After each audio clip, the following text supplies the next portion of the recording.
Magandang umaga po sa inyong lahat. Napaaga po ang ating Spokes Hour dahil meron po mga breaking news, mga pangyayari sa Senado. Sumipot po sa Senado plenary session si Chis Escudero at dahil rito nagkaroon po ng quorum na 13. Dahil ang total na numero po ng mga hinalal na senador natin ay 24, ang quorum ay kalahati plus 1 or 13. Nagkaroon po sila ng 13 members today. At matapos po magkaroon ng quorum, sila po ay nagtalaga ng bagong chairman ng Blue Ribbon Committee na si Senator sino ba ito? Senator Erwin Tulfo. Si Erich, yung Amerikano po na minsan ay napaalis bilang kalihim ng Secretary of Department of Social Work and Development dahil nga po lumalabas na siya ay Amerikano. Hindi ko po alam kung paano siya nahalal bilang isang senador samantalang siya ay napaalis ng Commission on Appointments dahil nga po sa issue na siya pala ay Amerikano at sumapi pa sa hukbong sandatahan ng Amerika na po pwede lang gawin ng mga Amerikano. No? Ngayon, ang issue, tinatanggal daw nila si Alan Peter Cayetano. Dinideklara nila na bakante daw ang Senate President.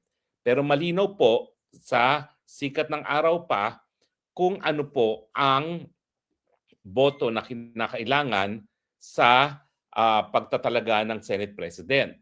Kinakailangan po ng majority vote of all its members. Okay, ano po ibig sabihin yan? Well, ang majority votes of all its members ay 24, ang 24 ang all its members. At ang majority vote ay kalahati plus 1. Yan po ay yan po ay 13. So malinaw po na bagamat ang 11 ay inonsi tayo at tinanggal si Senator Pia Cayetano bilang chairperson ng Senate Blue Ribbon Committee, malinaw naman na aminado sila na si Senate President Alan Peter Cayetano pa rin ang mananatiling Senate President kasi kinakailangan nila ng 13 na boto. So ngayon po, ang natanggal ay si Pia Cayetano at saka si Senator Marcoleta, chairperson ng Subcommittee on the Flood Control Scam bilang chairperson ng mga komite na yan. At dahil sila tinanggal, yung inaasahan natin at ninanasa natin at tinatakam-takam na natin na paglilitis tungkol sa flood scam bukas kung saan na inayahan na ang Marines 18 ay mukhang hindi matutuloy. Pero mabuting balita po, kahit balibalik ta rin pa rin, hindi nila matatanggal si Alan Peter Cayetano bilang Senate President. No? So ngayon, ang tanong, anong susunod na mga pangyayari? Magpapatuloy ba ng pagdinig itong si Senator Marcoleta at saka si Senator Pia Cayetano? Ngayong ang mayorya, 13 senators, designated a new chairman for the Committee on the Senate Blue Ribbon Committee. Now, ang sagot po dyan, yung mga chairperson ng Senate Blue Ribbon Committee ay tinatakda sang-ayon mismo sa rules ng Senado. At habang sine-check natin ngayon ang rules ng Senado, anong sinasabi ng rules ng Senado, no? Ang sinasabi lang ng rules ng Senado is that yung mga committee chairmanships ay governed by the rules of the Senate, no? Now, yung committee chairs are usually designated as part of the Senate's organizational arrangement and leadership agreements rather than being elected by the entire Senate membership under a constitutional requirement. So, ibig sabihin po yan, nakadepende po sa rules ng Senado yung pagtatalaga ng committee chairmanships. Okay? Ang nakasaad lang po sa ating saligang batas, the membership of the permanent committees, including the respective chairman, shall be chosen by the Senate. Now, ang ibig sabihin po nito, yung mga members ng committees and their chairpersons ay selected ng Senado mismo. Sa tradisyon at sa actual practice ng Senado, yung committee chairmanships are usually determined through organization of the majority coalition and approved by the Senate through resolutions or motion endorsed by the leadership. Now, ang problema po ngayon dun sa pagtatanggal nila kay Senator Marcoleta at saka Senator Pia Cayetano, ang Senate President po ang overall chairman ng lahat ng standing committees, no? At yung Committee on Rule ay sila naman po ang gumaganap ng papel ng pag-create at pag-organize ng mga committees at nagre-recommend ng committee assignments. Ang chairperson po ng Committee on Rules ay yung majority floor leader. So, ano pong sinasabi ng saligang batas natin? Ang sinasabi ng saligang batas, hindi matatanggal si Alan Peter Cayetano bilang Senate President hanggang meron silang 13 na boto. At sa ngayon po, 12 lang sila. Tabla po ngayon, 12-12, no? Dahil nakaboto naman po si Senator Bato de la Rosa. So, at saka hindi po pwede naman na palibasa nakakulong si Jinggoy Ejercito at wala si Bato, mabababa ang numero na kinakailangan para sa Senate presidency to 13. Naka-fix po yan sa saligang batas mismo. Saligang batas ang nagsasabi na 13. So, pero ang problema ngayon, sino ngayon ang chairman ng Senate Blue Ribbon Committee? Dahil wala pong requirement na dapat may 13 votes na kinakailangan para ma-elect ka as a member ng or as chairman of the committee. Kinakailangan po, tignan natin yan doon mismo sa rules ng Senado. Pero nakasulat po dito talaga sa Senado, sa Senate Rules, chosen by the Senate under Rule 10, Section 17, usually upon recommendation of the leadership and majority bloc.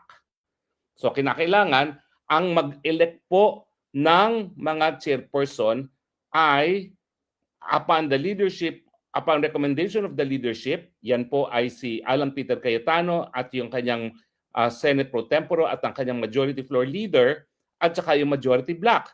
Ang majority bloc po ngayon ay 13 pa rin dahil yan ang naghalal sa Senate President. So ngayon po, mukhang ang gusto lang talaga mangyari ng 11 na in-11 tayo ay wag ipatuloy ang pagdinig sa Senado bukas ng Senate Blue Ribbon Committee. Ang aking rekomendasyon, well, meron pong color of authority na magpatuloy ang Senate Blue Ribbon Committee.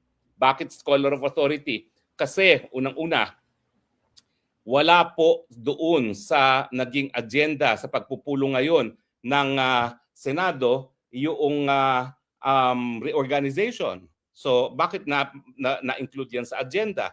Pangalawa, wala po talaga ang rekomendasyon na nanggaling sa liderato ng Senado na magpapalit ng chairperson ng Committee on Senate Blue Ribbon Committee. So ang aking rekomendasyon, tuloy lang Senator Marcoleta, tuloy lang Senator Pia Cayetano dahil ang gusto lang naman ng tao, masiwalat ang katotohanan.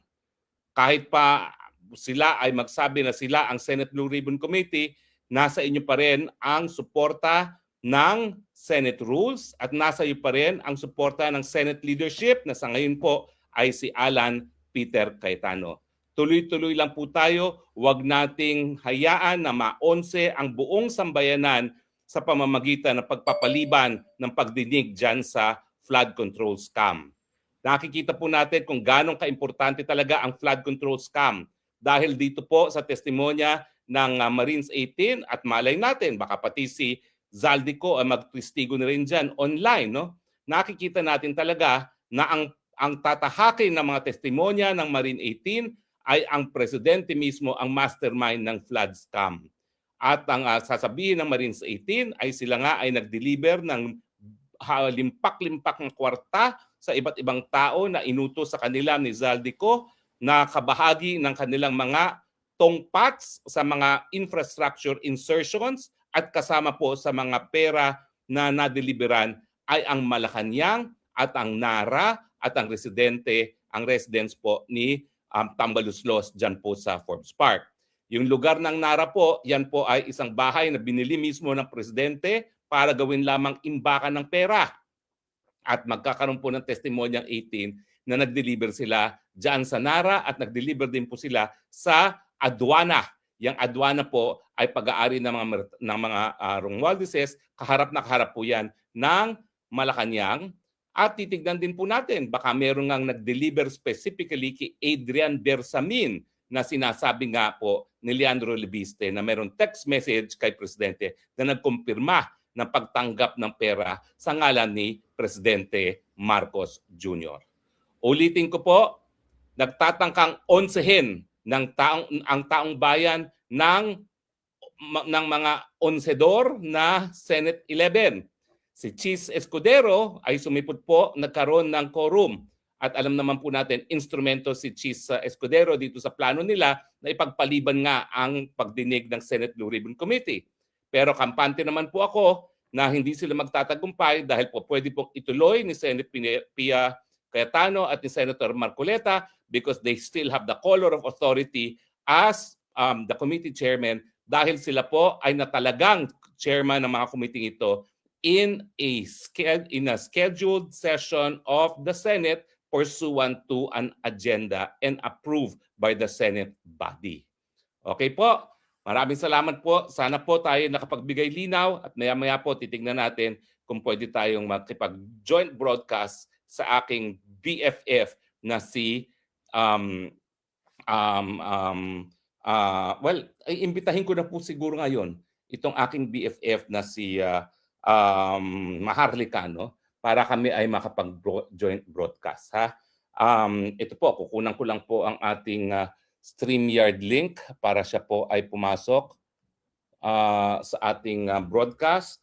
Maharlika, kung ikaw ay nakikinig, pasok ka na sa broadcast natin. Nang tayo ay makapagbalitaktakan dito na hindi na ako nagtatapos, no? Yan, oo. Tatawagan ko lang po si Maharlika ngayon dahil siya ay tumawag sa akin habang tayo nagbo-broadcast. Ngayon ko pa lang po napansin at subukan po natin na sabay-sabay tayo mag-broadcast kasama si kapatid na Maharlika, no? So mga kaibigan, uulitin ko po, nagtatangkang onsehin ang taong bayan sa pamamagitan ng pagpapalit ng chairperson ng Committee on Blue Ribbon Committee. Ang tinalaga ng mga onsedor na naging 12 na ngayon dahil kasama si Chis Escudero ay si Erich the American Tulfo bilang chairman ng Committee of the Blue Ribbon. Pero sa tingin ko po, wala pong legal na basihan yan dahil ang nakasaad po sa rules, ang pagtatalaga ng chairman ay sang-ayon po sa rules ng Senado at ang Senado, ang nagsasabi naman ng rules ng Senado, ang mga committee chairman ay inaaprubahan ng mayorya. Hindi po mayorya ang nag-approve ngayon, kundi minorya. So mga kaibigan, abangan natin ang susunod na kabanata pero iparting natin ang galit natin sa mga onsedor, sa Facebook, sa kalye, kahit saan ang mga pamamaraan nang alam nila na hindi na po pwedeng onsehin ang sambayanang Pilipino. Magbabalik po tayo maya-maya kasama si Maharlika. Huwag po kayong mawawala sa aming pagbabalik ni Maharlika. Okay? Maraming salamat po at babalik po tayo for further developments.